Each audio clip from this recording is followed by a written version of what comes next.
Hi, hello. Welcome to the episode of Isaiah's Newsstand. It's your host, Isaiah Edwards. The date is April the 9th, 2026. Hopefully this episode finds you well, in good spirits and high hopes. As for me, I'm doing pretty good. Happy Thursday, everyone. Hopefully the day treated you right, treated you well. As for me, as for mine, it's been a good day. We woke up, got myself together really quick, went to go see the dogs right off. They were doing pretty well, so that was nice and easy. Came back to the house, decided not to linger too long, and went to work. I think I got there technically in terms of like my usual time, like only about like 8 minutes late. But essentially I did this because I'm more or less just trying to beat our clock-in system. Every time I go like over 30 minutes, it throws all my punches off for some reason. And then my supervisor has to sit down with me and I have to sign a paper. And I'm like, I don't even want to do that today over some stuff that was literally already approved. Like, let me just get in just earlier.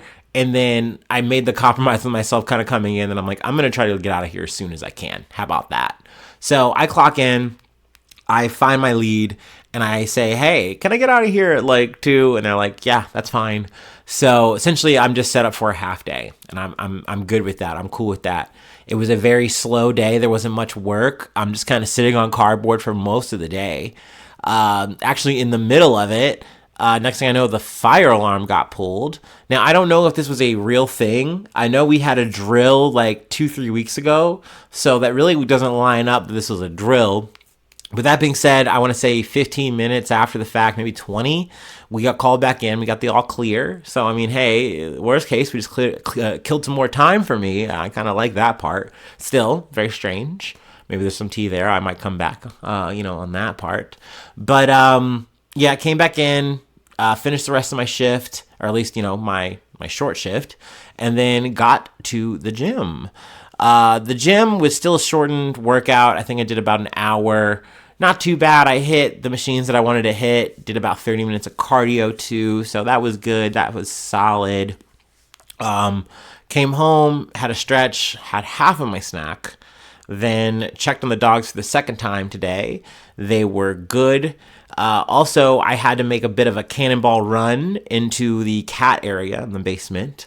I had forgotten the kitty litter that I had retrieved in terms of a little disposable part of it, the kitty poop, so to speak.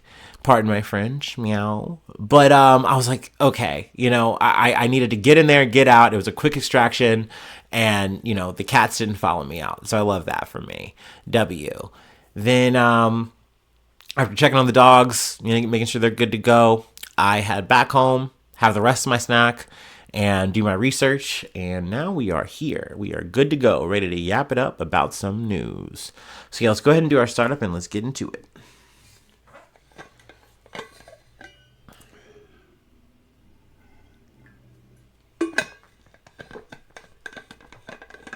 Ugh.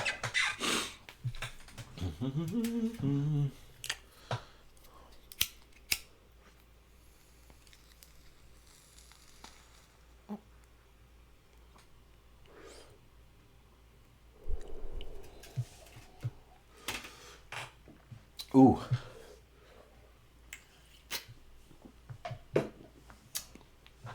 Okay. All right. Our first story comes from the BBC. Israel to hold talks with Lebanon as Beirut attack death toll rises to at least 303. Iran better not be charging ships to pass through the Strait of Hormuz, says U.S. President Donald Trump. BBC Verify has confirmed at least 9 ships have passed through the key waterway today.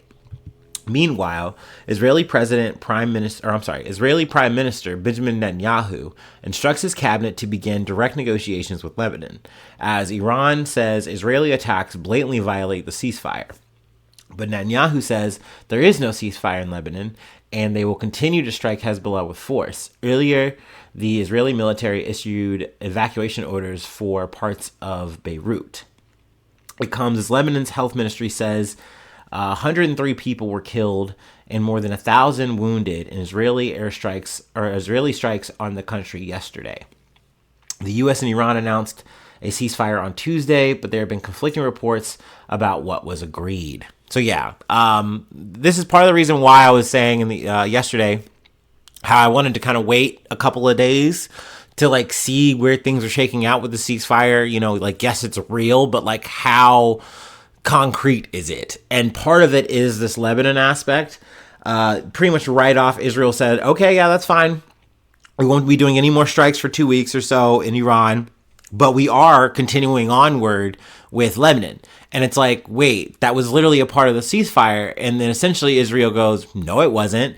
And then Trump gets asked about it and he goes, no, it wasn't. And Pakistan and Iran, who were on the other side of this, saying, yes, it was. You guys literally came to Pakistan and agreed to this shit. At least through us, you did. And it's like, okay, so then what is it? But, you know, Israel's just pulling the trigger and they don't give a fuck.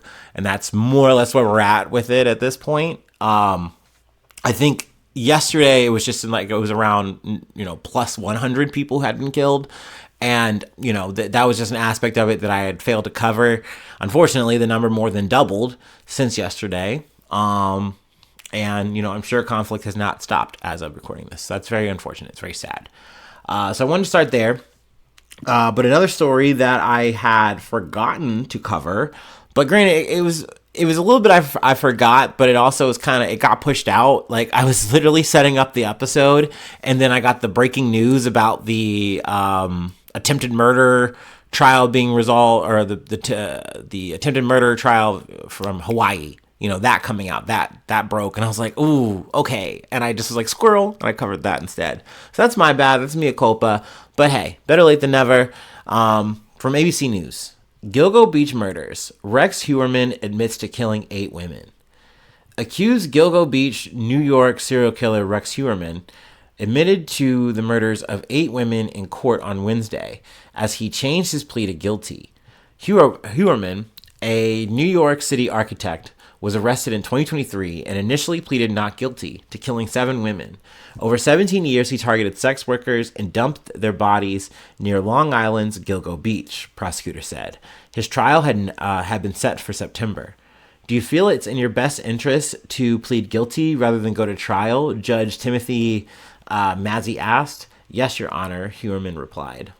Heuermann, 62, agreed to serve 3 consecutive life sentences, followed by 4 consecutive sentences of 25 to life. Suffolk County District Attorney Ray Tierney said he will face no other prosecution in connection with the 8 victims, but must cooperate with the FBI going further. His sentencing is set for June 17th. Standing in a dark suit with his hands shackled behind his back, Heuermann admitted he murdered Melissa Barthelemy. We're going to say it's Barthelemy. Megan Waterman, Amber Costello, whose bodies were found along Ocean Parkway near Gilgo Beach. You killed each victim in the same manner, namely strangulation? He was asked. Yes, Heuermann answered in clinical fashion. Heuermann also pleaded guilty to strangling to death Sandra Costella, hopefully I got that right, Valerie Mack, Jessica Taylor, and Maureen Brainerd Barnes. Heuermann also admitted to an 8th killing, 34-year-old Karen Vergata. He was not formally charged with Vergata's death, but admitted to it as part of his plea agreement. Authorities believe Vergata was working as an escort when she went missing in February of 1996, prosecutors said. Some of her remains were found in April of 1996 on Long Island's Fire Island, prosecutors said. The additional remains were recovered in April 2011, on Long Island's Tobay Beach. Several of the victims' relatives sobbed quietly and were seen wiping tears as Heuermann admitted to the killings. Heuermann's ex-wife, Asa Ellerup, and his daughter attended the hearing. Ellerup leaned forward in her seat, gripping the back of the chair in front of her.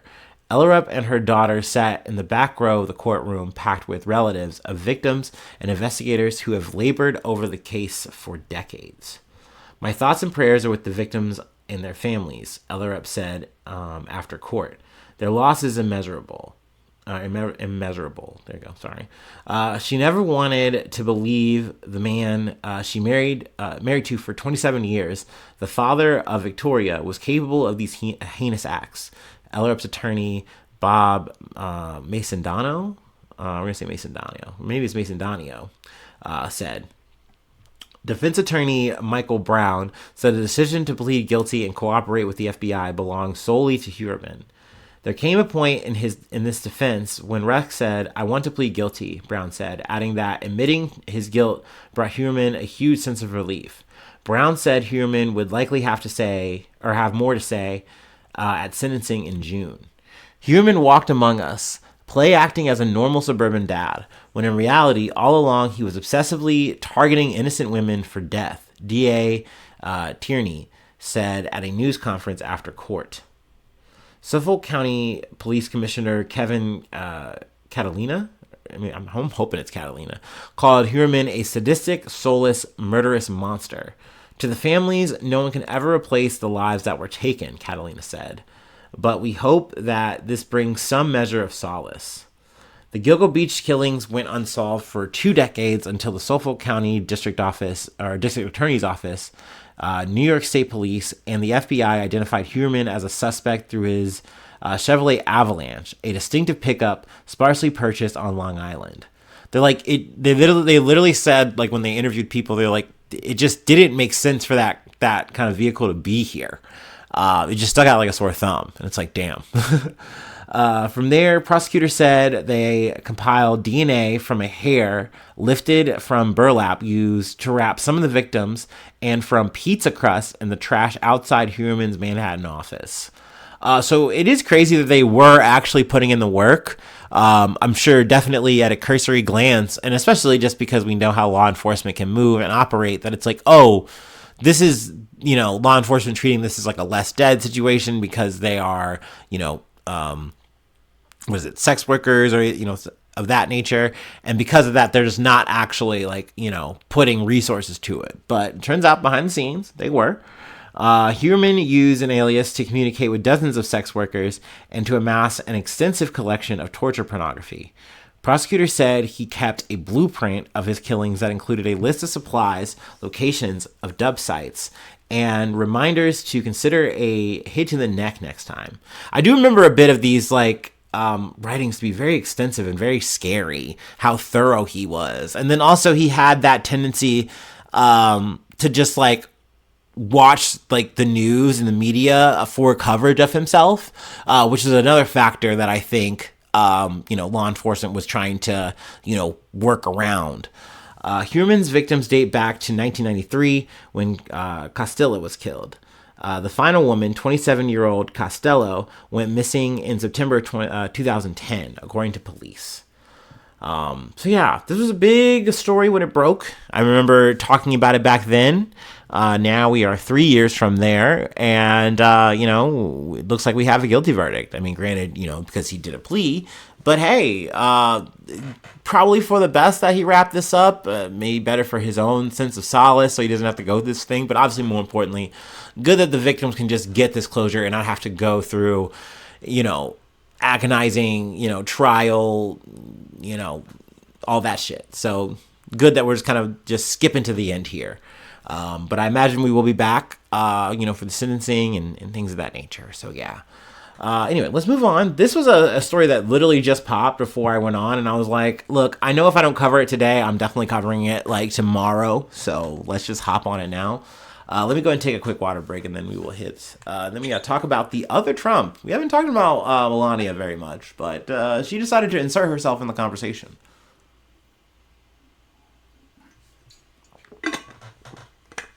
Hell, as one diva should.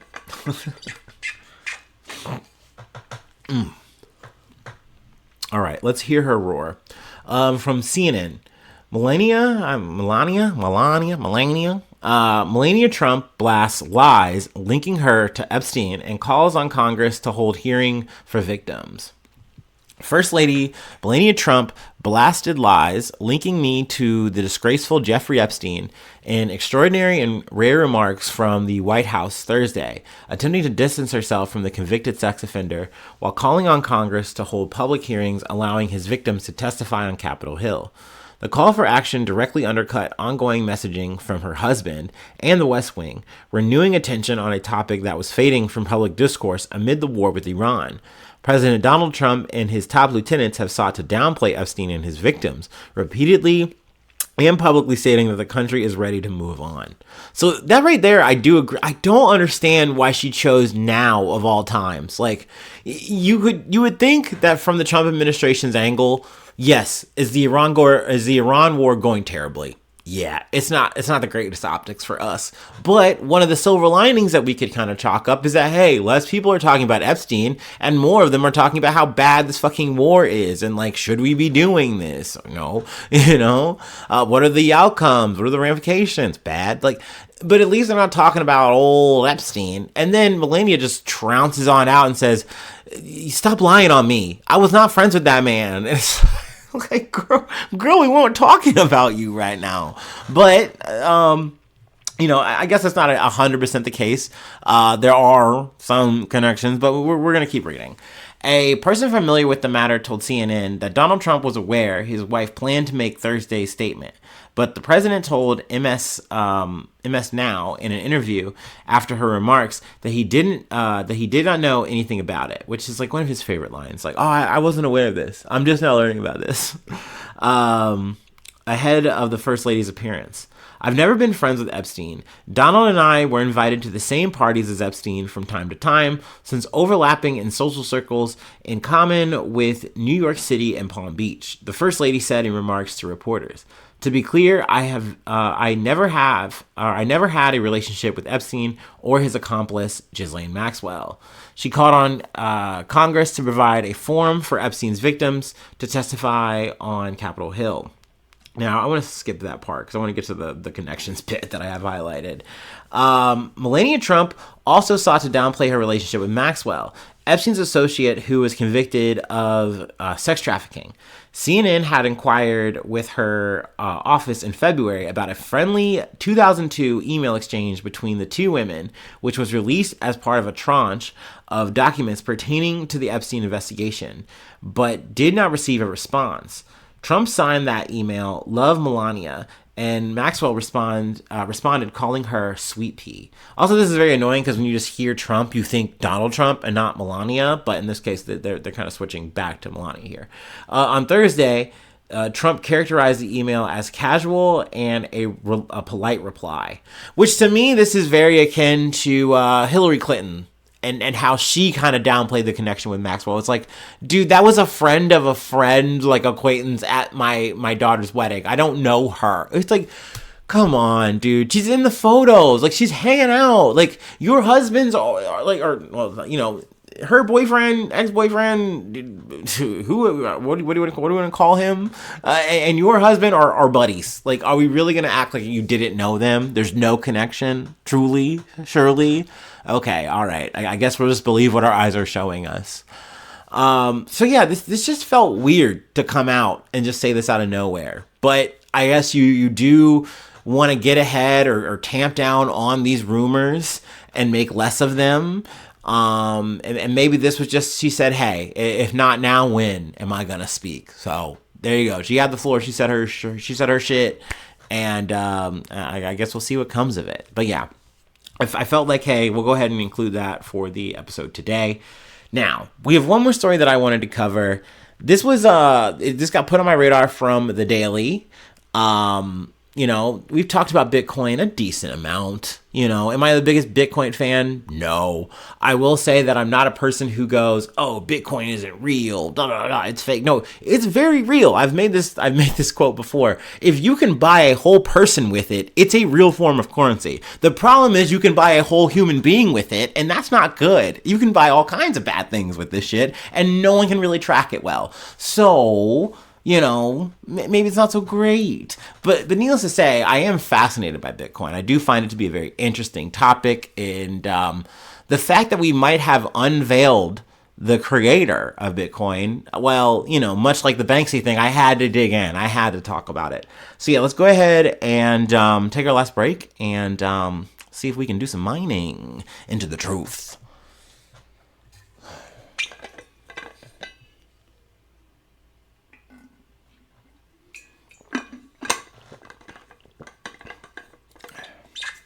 I don't think we've talked at all about Satoshi Nakamoto. But we're about to.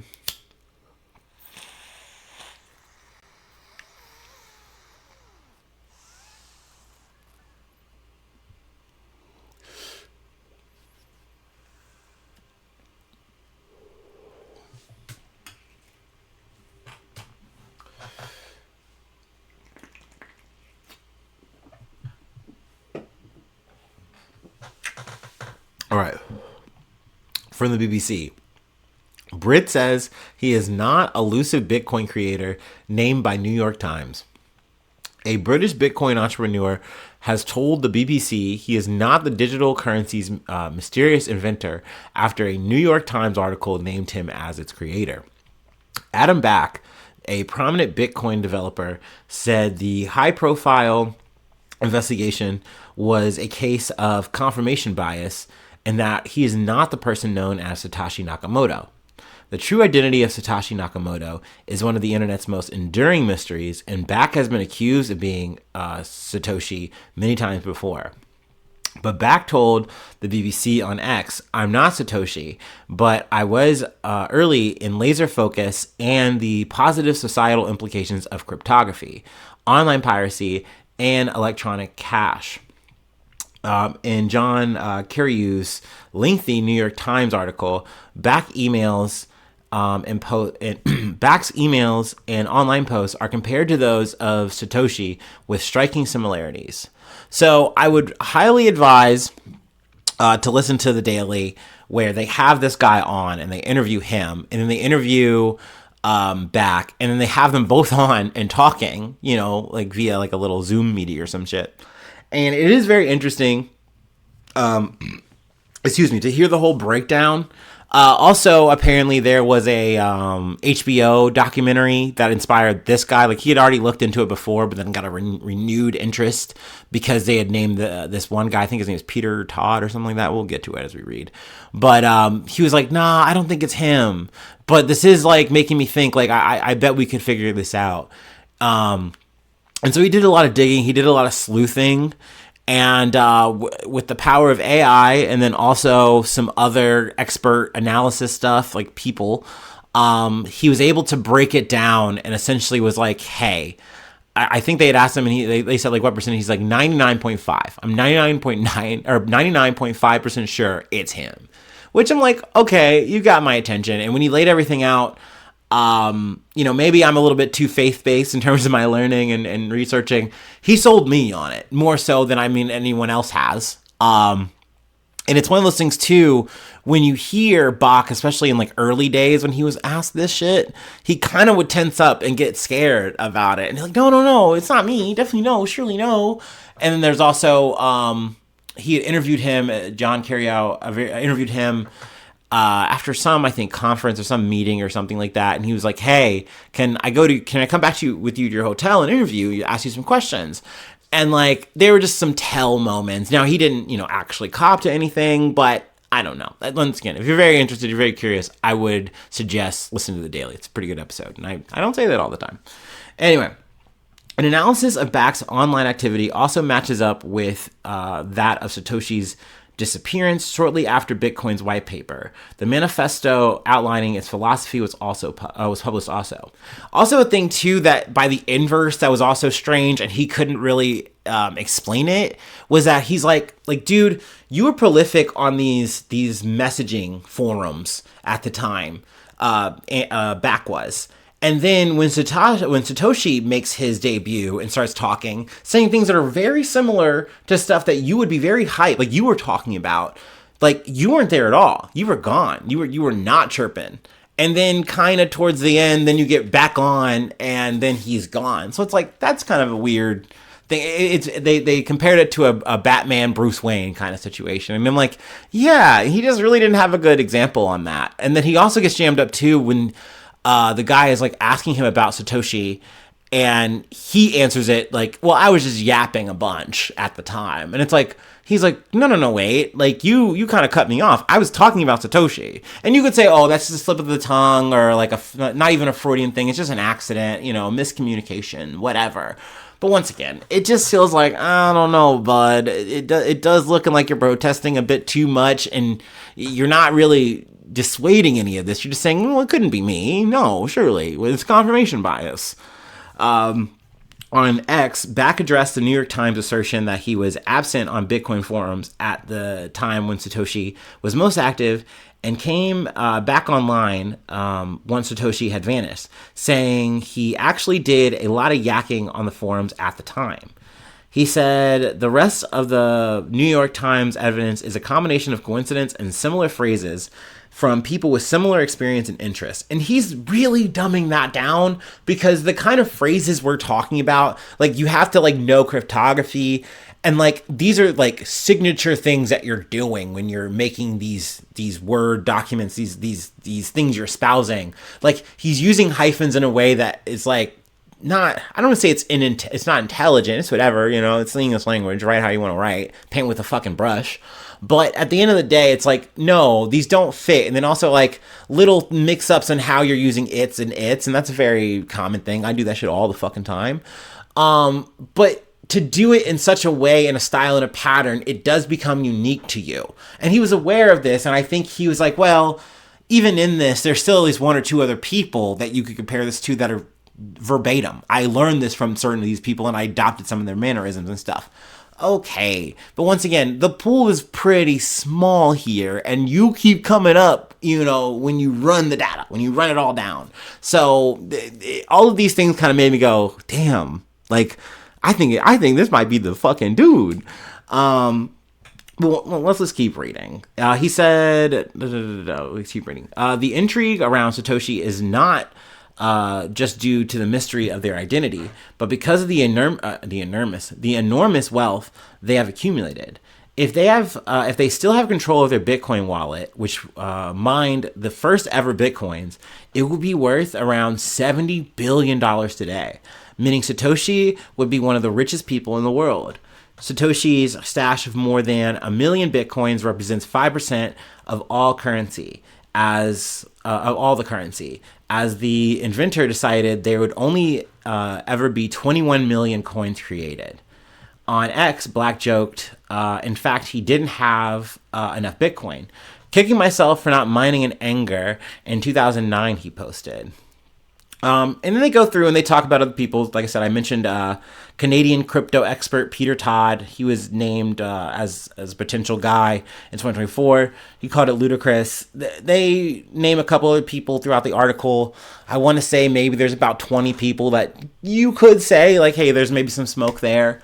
But I don't know. Like, before today, if you had asked me who do I think Satoshi Nakamoto is, I kind of would have thought we're on some Sun Tzu, we're on some Hamlet shit. Like, it's multiple people. Like, people have taken the reins and carried on the legacy. But like, maybe there is a guy, but he just did the shit and then faded away. Like, whatever. But now, seeing this kind of trail, seeing this dude, I'm like, I think it's him. But there's so many reasons to not come out. I mean, to have it be a mystery, to have this be not a man, but a mystique of some sort, is probably for the best for the brand and things of that nature. Also, you don't want to be the guy who is known to have $70 billion and all they have to do is twist your arm hard enough and then you tell them a Bitcoin code and they have all your money. You don't want to do that. You wouldn't want to set yourself up like that. Not a guy with family and friends and things to lose. Of course you don't. Also, in another practical sense, he's trying to do some kind of Bitcoin thing, like investment thing. I can't remember the exact of it. Once again, from the Daily, I learned this. So he might be jamming himself up if he says, oh yeah, you caught me. I'm Satoshi Nakamoto. I do have all that money. Please don't go looking for it. Because that would be a conflict of interest. You know, you literally have the most Bitcoins in the world and you're trying to do a thing that is like integral to Bitcoin. Nah, maybe you shouldn't be a part of this. You know, it could be a problem. Could raise some red flags, if you will. So yeah, I don't know. Once again, where am I leaning on my speculation? It's him. It's him. It's so him. We got him, boys. Satoshi Nakamoto. Get that guy with the backwards hat. Get that fucking geek. But hey, maybe it's not. Maybe the mystery still continues. I think there are plenty of people that are like, you could show me all this evidence and more. I won't believe it until I see some Bitcoins moving around, okay? Let him flood a market. Let him change some shit with some Bitcoin that he has. Let him just move it. We know what the wallets look like in terms of like what Nakamoto's wallet is, I believe. So it's like, yeah, let him just move some shit. Make some shit happen. So who knows? Who knows? I believe I didn't dig too much beyond this article, honestly, and then the BBC thing. But there might be some kind of probe, some kind of investigation into back, and maybe they're gonna, you know, get under the floorboards and see if there are any like financial connections, fiscal connections. But I do think that if it is back, he's clever. He's clever enough to really cover his tracks. Maybe he's a bit of a shy guy when you put him on the spot. You know, maybe he kind of can help himself a little bit to just give you a little bit of a hint that it might be him, but it's not him. He's very vehement that it's not him. But I do think he's probably covered his tracks enough, because if there was a big tell, I think people would have, you know, found it sooner and really like, you know, showed the evidence, you know, really showed their work. But we'll see. We shall see. But yeah, that's it. That's all I have for today. That is the episode on this fine Thursday. If you'd like to help out, support the effort, I do have a Patreon. Patreon.com/IsaiahNews. Become a newsie today. Free ways to hit me up, IsaiahNews1@gmail.com. Feel free to follow me or the podcast, on any of the socials. Subscribe to the YouTube, follow on TikTok, follow on Spotify, follow on Apple Podcasts, wherever you like to listen. Freeways, did I already say that? I already said that. Leave a like, leave a cool comment. Sharing is caring. 5 stars on Spotify, 5 stars on Apple Podcasts are always appreciated. If you don't do that, though, that's A-okay. I love you all the same. I appreciate you listening to me yap about my day, about the news, the life and times. But yes, thanks so much for tuning in. Thanks so much for being a friend. And hopefully I see you soon for some more good news. I love ya. Bye-bye. Mwah.